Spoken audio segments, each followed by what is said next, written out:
జీ5 app download చేసుకుని పూర్తి ఎపిసోడ్లని ఉచితంగా చూడండి. ఎక్కడికండి? అది నాకేదో పనుందని అబద్ధం చెప్పారు. ఎక్కడికి తీసుకువెళ్తున్నారండి? గోల్డ్ షాప్కి. ఆ, ఎందుకు? తాళి దొంగతనం జరిగింది కదా, చైను సూత్రాలు కొనిపెడతాను.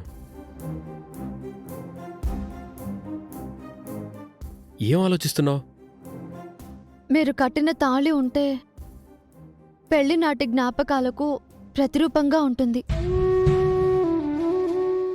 అదే షాపుకి వెళ్ళి మరొకటి కొనుక్కుంటే ఏదో ఆర్నమెంట్ వేసుకున్నట్టు మాత్రమే ఉంటుంది. తాళి దొంగతనం జరిగిన క్షణం నుంచి నా తాళి నన్ను చేరేలా చెయ్యి తల్లి అంటూ అమ్మవారిని మొక్కుకుంటూనే ఉన్నాను. మీరు ఎన్ని కొనిచ్చినా దానికి సమానం కావు.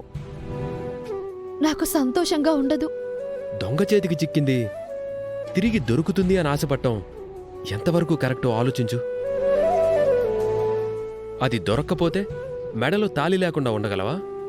గంట భరించడమే కష్టంగా ఉంది.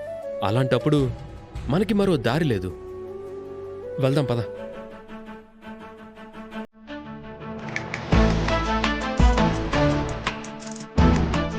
నా తాళి దొంగతనం చేసింది ఇతనే సార్.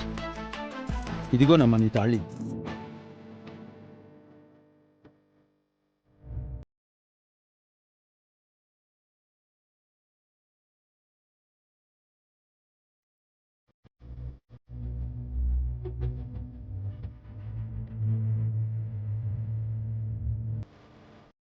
చాలా చాలా థ్యాంక్స్ సార్.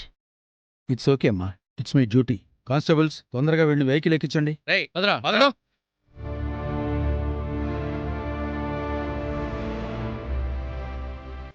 నువ్వు కోరుకున్నట్టే జరిగింది. సంతోషమా? ఆడదాని ఆశకు మగాడి ఆలోచనకి మధ్య ఇంత తేడా ఉంటుంది. నీ సంకల్పం బలమైందవని. మీరు కట్టిన తాళి బలమండి. ఈ తాళి బలంలాగే మన బంధం కూడా గొప్పదవని. మీ చేత్తోనే నా మెళ్ళో వేయండి.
జీ5 యాప్ డౌన్లోడ్ చేసి అన్ని ఎపిసోడ్స్ పూర్తి ఉచితంగా చూడండి.